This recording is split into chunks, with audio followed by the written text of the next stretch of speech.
하나님 말씀 보겠습니다. 야고보서 5장 14절에서 16절까지 보겠습니다. 우리 다 함께 한 목소리로 봉독합니다. 너희 중에 병든 자가 있느냐? 그는 교회의 장로들을 청할 것이요 그들은 주의 이름으로 기름을 바르며 그를 위하여 기도할지니라. 믿음의 기도는 병든 자를 구원하리니 주께서 그를 일으키시리라. 혹시 죄를 범하였을지라도 사하심을 받으리라. 그러므로 너희 죄를 서로 고백하며 병이 낫기를 위하여 서로 기도하라. 의인의 간구는 역사하는 힘이 큼이니라. 아멘. 말씀 전합니다. 목회에서 은퇴하신 어떤 원로 목사님의 고백입니다. 전에 목회하실 때 어떤 여자 성도님이 계셨습니다. 오래전부터 허리, 척추가 안 좋아가지고 결혼 생활도 포기하고 또 일생 동안 홀로 외롭게 사시는 분이었습니다. 이분이 병과 싸우면서 좋다는 약 다 써보고 좋다는 방법 다 해봤습니다.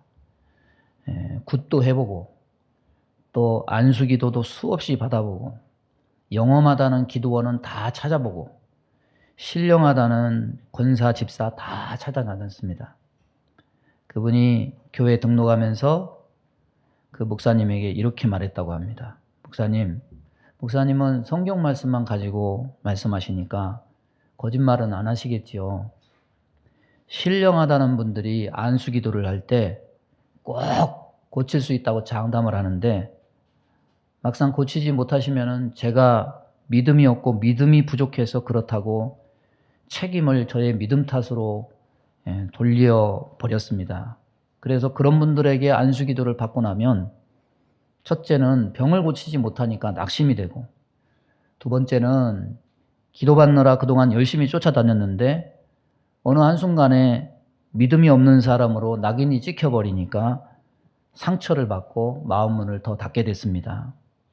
요즘도 어떤 교회 집사님이 자기 교회 목사님 신령하다고 안수기도 받자고 하는데 그 집사님에게 제가 대답하기를 병은 못 고쳐도 괜찮으니까 못 고친 다음에 믿음이 없어서 못 고쳤다는 말을 절대 하지 않으면 제가 기도를 받겠습니다. 이렇게 말했다고 해요. 그리고 그 목사님에게도 혹시 목사님에게 기도를 받게 되면은 목사님은 그렇게 말씀 안 하시겠죠. 그렇게 말했다고 어떤 목사님이 그런 얘기를 했습니다. 과연 여러분 믿음이 있어야만 병고침을 받고 믿음이 없으면 병고침을 못 받을까? 여러분은 어떻게 생각하십니까? 대부분 병을 고친다고 하면서 믿음을 요구하는 분들이 말하기를 성경에서 예수님이 병자를 고칠 때 대부분 믿음을 보시고 내 믿음이 너를 구원하였느니라 이렇게 말씀하신 것을 제시하면서 믿음이 있어야 한다고 주장을 합니다. 그래서 대부분 성도들도 그렇게 알고 있고 안 고쳐지면은 자신의 가슴을 치면서 내 믿음이 부족하다고 탄식하게 되는 일도 있습니다. 여기서 발생하는 문제가 뭘까요? 나 같은 믿음 없는 사람은 언감생심 병을 고치기는커녕 주님 앞에 가서 책망이나 망신이나 당하지 않으면 다행이겠다. 그런 부끄러움을 당하느니 아예 마음을 접자. 이런 마음을 먹고 아예 예수님께 나와서 치료하기를 포기하고 마음 문을 닫아버리는 데 있다는 겁니다. 신약성경을 열고 과연 예수님이 믿음 있는 자만 고쳐주었을까? 열심히 찾아봤어요. 그런데 분명 성경에는 믿음이 있는 자만 고쳐준 게 아니고 믿음이 없는 자도 고쳐준 기사가 있었습니다. 아니, 믿음이 있는지 없는지의 여부를 묻지도 따지지도 않고 고쳐주신 기사가 퍼센트로 따져서 훨씬 더 많았습니다. 여러분, 문둥병자 10명 고쳐준 사건 아시죠? 그건 믿음이 기준이 아니었어요. 불쌍히 여김이었을 뿐입니다. 그랬더니 거기에 한 사람만 와서 감사하다고 하고 나머지 9은 뭐 감사하다는 말도 없이 온데간데 사라졌어요. 그걸 통해서 믿음을 보고 고쳐준 게 아니구나. 우리는 단박에 알 수 있습니다. 그런데 왜 우리가 병 고칠 때 마치 예수님이 믿음을 꼬치꼬치 따져서 병을 고쳐준 것처럼 생각하게 되었을까? 믿음 없는 수많은 자를 고쳐주시는 중에 그 중에 보배로운 믿음이 있는 자, 그 몇몇 사람 앞에 예수님이 멈춰 섰기 때문이에요. 예를 들면 12해를 혈루증으로 앓고 있는 여인이 예수님 옷가라도 만지면 낫겠다 싶어서 믿고 만지니까 즉시 그 병이 나았을 때 예수님은 수많은 사람들이 밀고 당기는 가운데 멈춰 서시고 그 여인을 주목하셨습니다. 예수님은 마치 사람이 보석을 발견하고 기뻐하듯이 믿음 있는 그 몇몇 사람 앞에 멈춰 서서 그들을 그렇게 주목하시고 기뻐하시고 칭찬하셨어요. 그래서 그 사건들이 주목을 받고 세밀하게 기록되었는데 우리는 그 몇몇 사건을 마치 치유받은 모든 사람들이 다 예수님이 믿음을 달아보시고 치유하신 것처럼 그렇게 오해하게 되었던 겁니다. 여러분, 믿음과 관련해서 예수님은 어떻게 병자를 치유하셨을까? 두 가지 경우입니다. 첫째는 믿음을 요구치 않고 그냥 고쳐주신 경우. 둘째는 믿음을 요구한 경우. 많은 치유 사건 중에 대표적인 사건 두 가지로 우리는 요약을 할 수 있습니다. 첫째로 믿음을 요구치 않고 그냥 고쳐주신 경우를 살펴보면은 여러분 요한복음 9장 1절 보면은 예수께서 길을 가실 때에 날 때부터 소경된 사람을 보신지라. 소경이 예수님을 본 게 아니에요. 예수님께서 소경을 주목했습니다. 여기서 중요한 사실은 이 사람은 예수를 전혀 알지도 못해요. 따라서 병을 고쳐달라고 예수님께 나와 간청한 적도 없다는 사실입니다. 자신의 의지와 상관없이 예수님의 주목을 받고 갑자기 뜬금없이 예수님이 침을 뱉어서 진흙을 이겨서 눈에 발라주시고는 실로암 못에 가서 씻으라. 그래서 눈을 씻고 보게 되었습니다. 분명 말로 믿음을 요구하지 않았고 믿음을 묻지도 않았습니다. 물론 실로암 못에 가서 씻으라는 말대로 행했기 때문에 행동하는 믿음을 요구했다고 볼 수도 있습니다. 하지만 그것을 믿음이라고 할 수 없는 게 이 사람은 바리새인들이 누가 너를 치료해 주었느냐 물었을 때 이 사람은 치료받고도 예수에 대해서 전혀 알지 못했어요. 너는 그를 어떠한 사람이라고 하느냐 물어봤을 때 뭐라고 대답했느냐? 선지자니이다. 이 정도로 대답했습니다. 여러분, 믿는 신자들은 믿음은 정말 중요한 것이라고 생각하는데 우리가 생각하는 것처럼 믿음이 별로 중요한 것이 아니기 때문일까?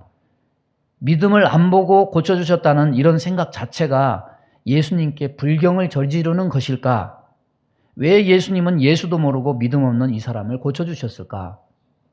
그런데 가만히 보면 예수님만 믿음이 없는 사람을 고쳐주신 것이 아니에요. 여러분, 믿음이 없는 사람이 고침받는 일은 오늘날에도 동일하게 일어납니다. 저 아르헨티나에 가면 신유 은사를 가지고, 그럼 신유란 말이 무슨 뜻입니까? 신은 신을 얘기하는 거고, 하나님을 얘기하는 거고, 유는 병고침 유예요. 병고침 유예요.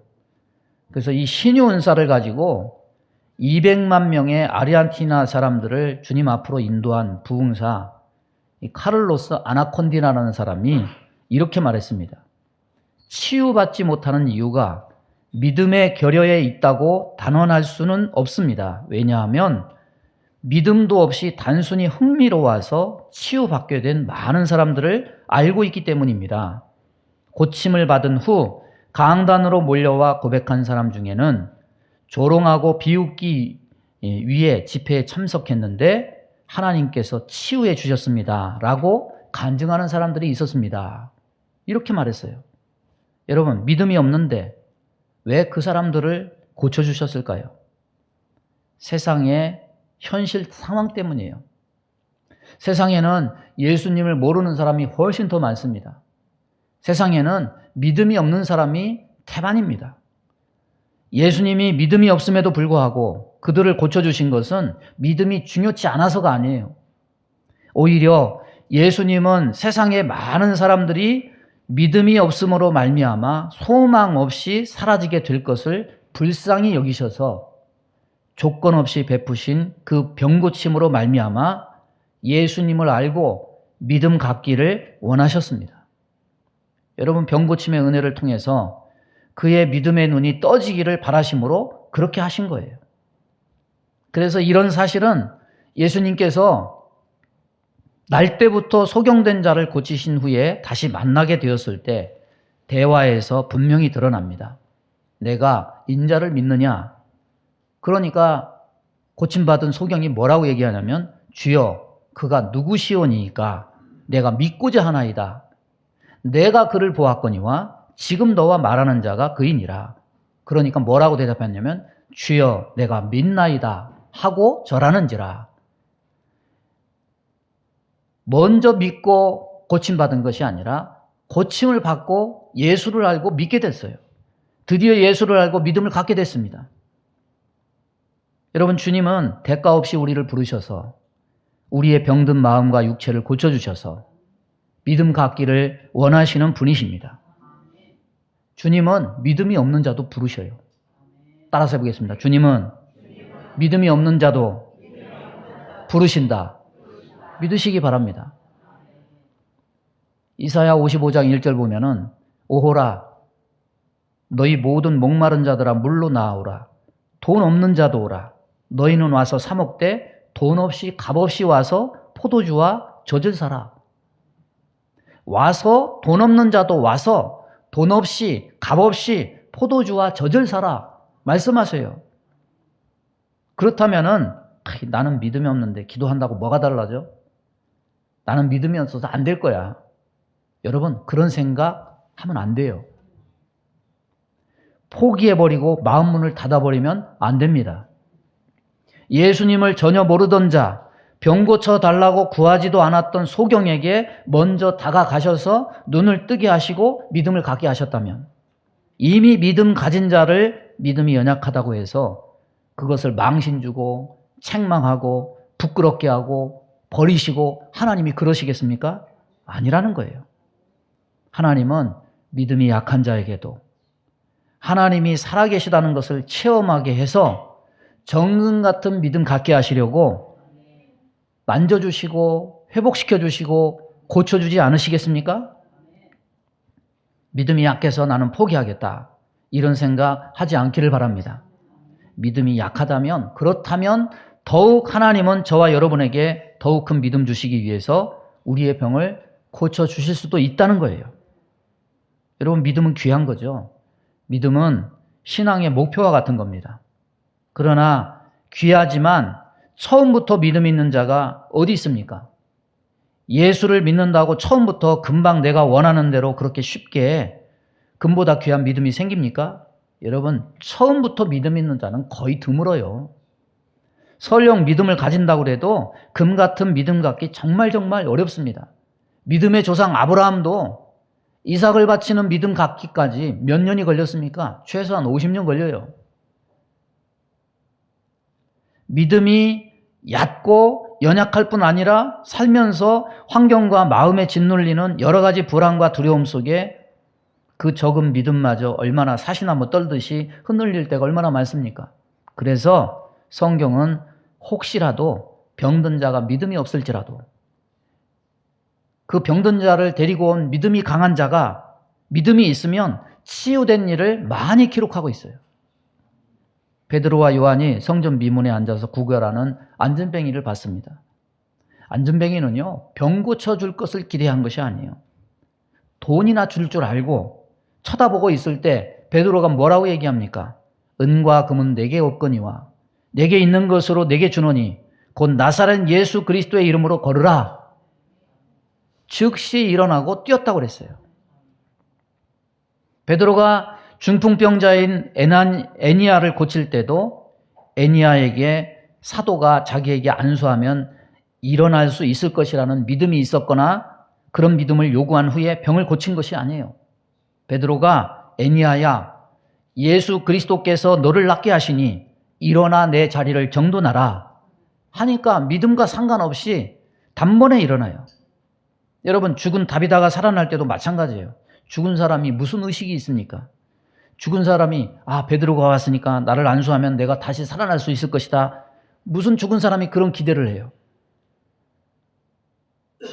베드로가 다만 기도하고 시체를 향해서 다비다야 일어나라 하니까 그 자리에서 일어났어요.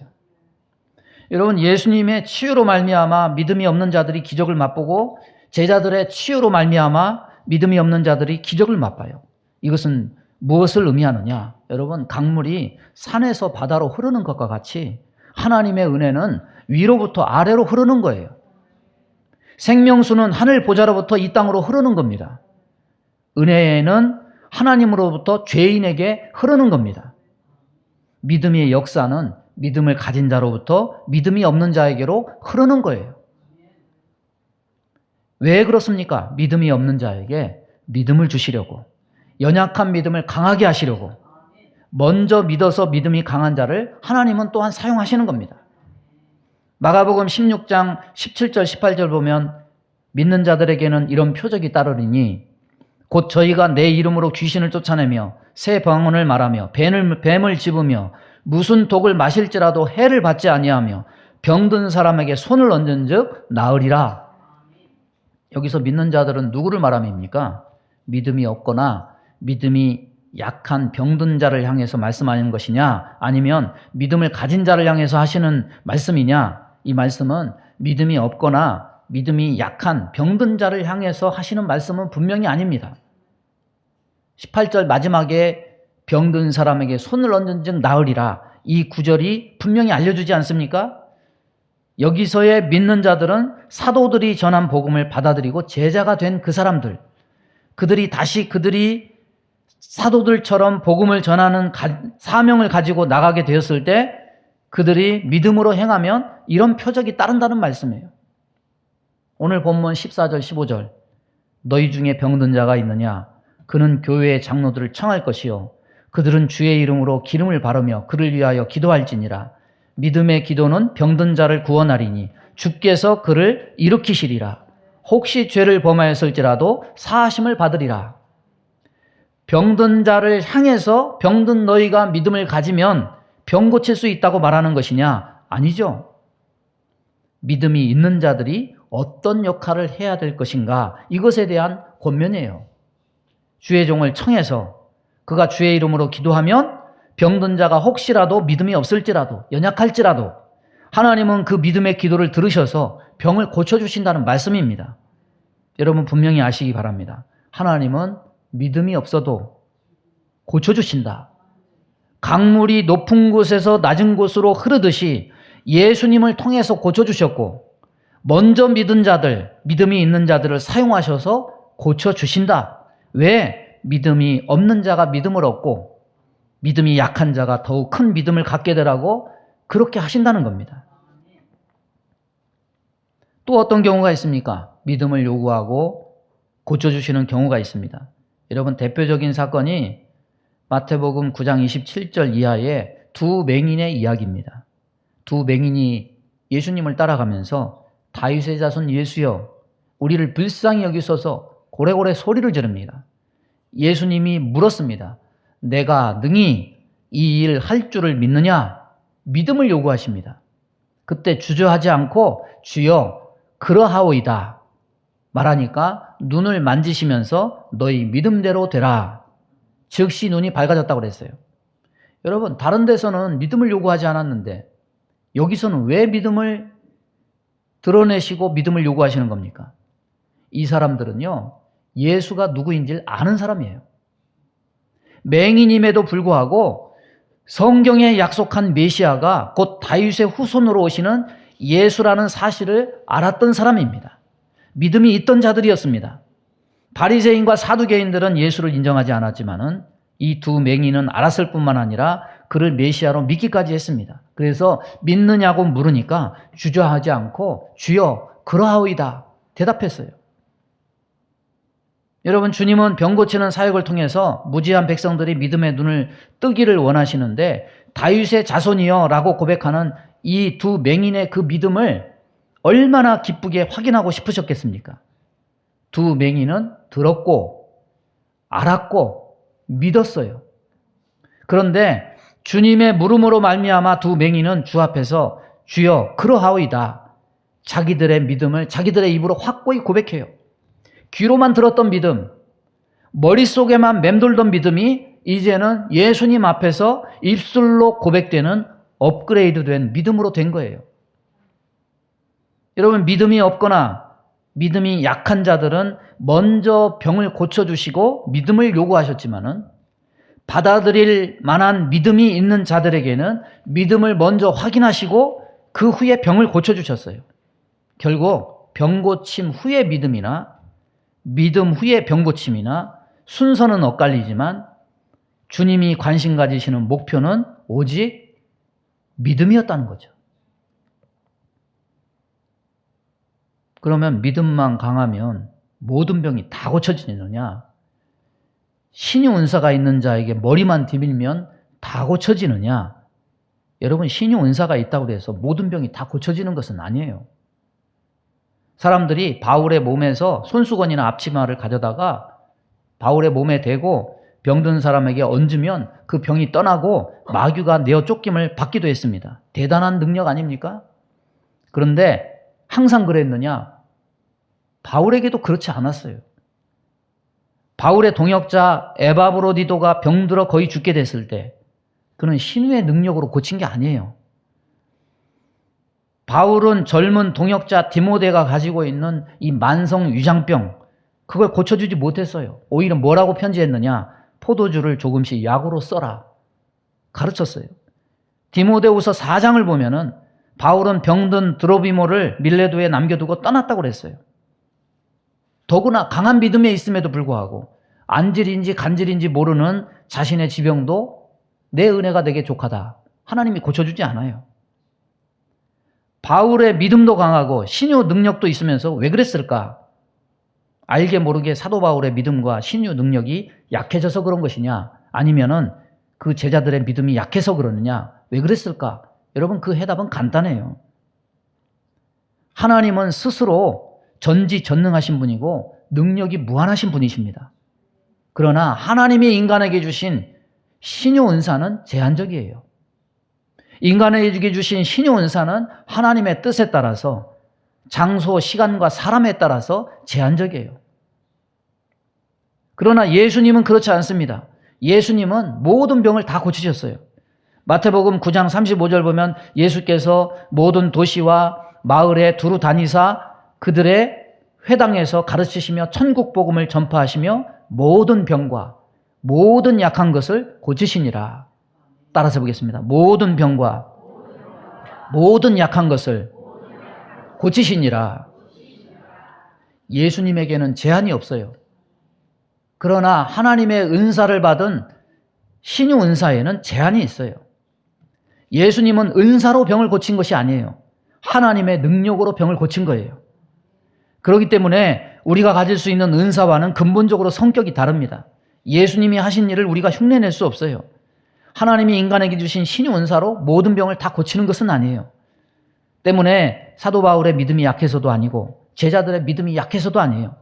하나님이 인간에게 주신 은사는 모든 병을 다 치유할 수 없기 때문에 믿음이 있는 자가 기도해도 때로 안 고쳐질 수도 있고 반대로 믿음이 있는 자가 기도받아도 때로 안 고쳐질 때도 있습니다. 그것을 생각하지 않고 병 고침을 위해서 기도할 때 기도해 주는 사람이 능력이 없거나 내가 믿음이 없는 탓이라고 단정 짓거나 기도 받는 사람이 믿음 없는 탓이라고 돌려버리는 것은 바른 성경적 태도가 아니라는 거죠. 그렇다면 병고침에 대한 성경적 바른 이해가 무엇일까요? 여러분, 자기 스스로를 바라보면서 내가 믿음이 없는데 어떻게 하나님께 고침받을 수 있는가? 낙심하지 않기를 바랍니다. 믿음이 강한 사람들을 찾아다니고서 유명한 은사자에게 기도받아봤는데 별 볼 일 없더라. 자기 경험을 내세워서 그렇게 자포자기할 필요도 없어요. 제자들이 귀신을 쫓아내 달라는 부탁을 듣고 내쫓지 못해서 쩔쩔매고 있는 것을 예수님이 처리하신 다음에 제자들에게 하신 말씀이 있습니다. 뭐라고 얘기했느냐? 기도 외에 다른 것으로는 이런 종류가 나갈 수 없느니라. 이렇게 말씀하십니다. 여러분, 신유가 특별한 사람에게 주신 은사라고 한다면 그런 은사가 없다고 해도 모든 성도가 누릴 수 있는 신유는 뭐냐? 그건 기도예요. 따라서 보겠습니다. 모든 성도가 누릴 수 있는 신유는 기도다.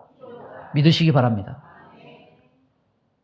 오늘 말씀은 모든 성도가 누릴 수 있는 신유가 무엇인지 우리에게 가르쳐 줍니다. 교회에서는 장로들, 주의 종들을 말하는 거죠. 주의 종들을 청해서 기도를 받으라 말씀해요. 또 병이 낫기를 위해서 서로 기도하라 말씀해요. 무슨 능력이 있어서 그렇습니까? 여기서 분명히 얘기해요. 믿음의 기도는 병든 자를 구원한다. 따라서 보겠습니다. 믿음의 기도는 병든 자를 구원한다. 믿음을 가진 의인의 간구는 역사하는 힘이 크다. 믿으시기 바랍니다.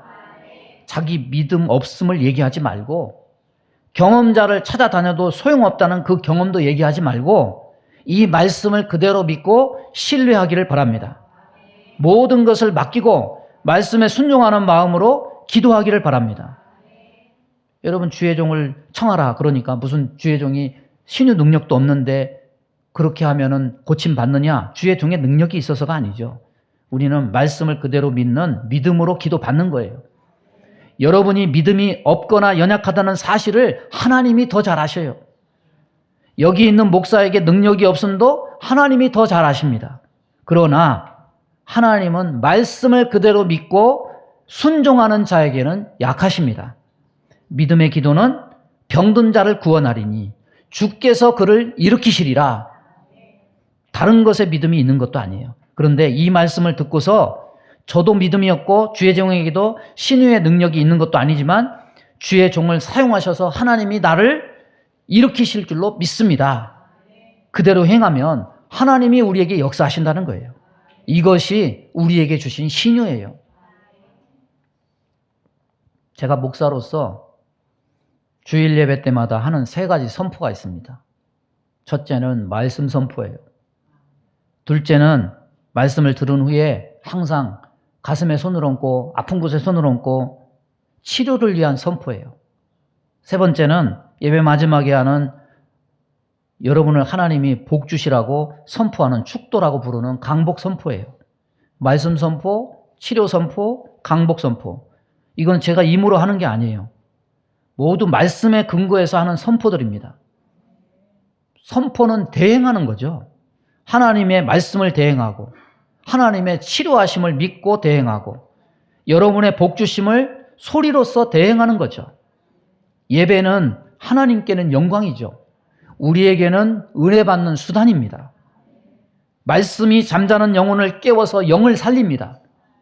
하나님의 치료의 손길로 육신이 고쳐집니다. 하나님의 복주심과 위로가 있습니다.